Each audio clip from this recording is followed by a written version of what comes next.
కొద్దిసేపటి క్రితం జూనియర్ ఎన్టీఆర్ ఇంటికొచ్చి భారీ షాక్ ఇచ్చిందట కళ్యాణ్ రామ్ తల్లి లక్ష్మి. కళ్యాణ్ రామ్ తల్లి లక్ష్మి ఎన్టీఆర్ ఇంటికొచ్చి ఎమోషనల్ అయిందట. రాజకీయాల పట్ల అందరూ మిమ్మల్ని రాలేదని నానా మాటలు అంటున్నారు. మీరు దాన్ని వినాల్సినటువంటి అవసరం ఏముంది? ఖచ్చితంగా మీ యొక్క ఒపీనియన్ ఏంటనేది వాళ్ళకి చెప్పొచ్చు కదా అంటూ కళ్యాణ్ రామ్ తల్లి లక్ష్మి చెప్తున్నారు. బాలకృష్ణ అయితే మరి కళ్యాణ్ రామ్‌ని కూడా పక్కన పెట్టేశారు.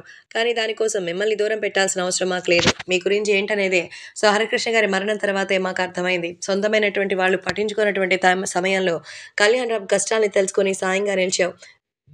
కాబట్టి మా కుటుంబానికి పెద్ద దిక్కు నువ్వే. కానీ అందరూ నిన్ను ఇలా విమర్శిస్తూ ఉంటే చూడడం చాలా బాధనిపిస్తోంది. కాబట్టి నువ్వు అలాగే కళ్యాణ్ రామ్ వెళ్లి బాబాయ్ బాలకృష్ణతో మాట్లాడాలి. కాబట్టి ఏం డిసైడ్ చేసుకుంటారో అంటూ చెప్తున్నారు. కాబట్టి ఇప్పుడు వీటికి సంబంధించిన విషయం తెలిసి ఒక్కసారిగా షాక్‌లో ఉన్నట్టుగా తెలుస్తోంది. కాబట్టి ఇప్పుడు ఈ విషయం తెలుసుకొని అందరూ కూడా ఎంతగానో షాక్‌లో ఉన్నట్టుగా సమాచారం. మరి నందమూరి జూనియర్ ఎన్టీఆర్ కళ్యాణ్ రామ్ తల్లి లక్ష్మి చెప్పిన మాటలకు ఎలా రియాక్ట్ అవుతారు? ఏం చేయబోతున్నారు? అనే విషయం అయితే చూడాలి. కాబట్టి ఇప్పుడు సోషల్ మీడియాలో సైతం ఈ విషయం సెన్సేషనల్‌గా మారుతోంది. ఇక అభిమానులందరూ కూడా ఈ విషయం తెలుసుకొని నిజంగానే ఎమోషన్ అవుతున్నారు. తనకి సంబంధించిన ప్రతి విషయంలోనూ ఇలాగే జరుగుతుందనైతే ఒక ఒక నమ్మకం అయితే ఉంది. ఎందుకంటే ఖచ్చితంగా జూనియర్ ఎన్టీఆర్ రాజకీయాల్లోకొస్తే గతంలో లాగా అందరూ కలిసుండొచ్చనే నమ్మకంతోనే కళ్యాణ్ రామ్ తల్లి లక్ష్మి ఎన్టీఆర్‌ని ఒప్పించినట్టుగా తెలుస్తోంది. మరి ఎన్టీఆర్ వెళ్లి బాలకృష్ణతో మాట్లాడతారా?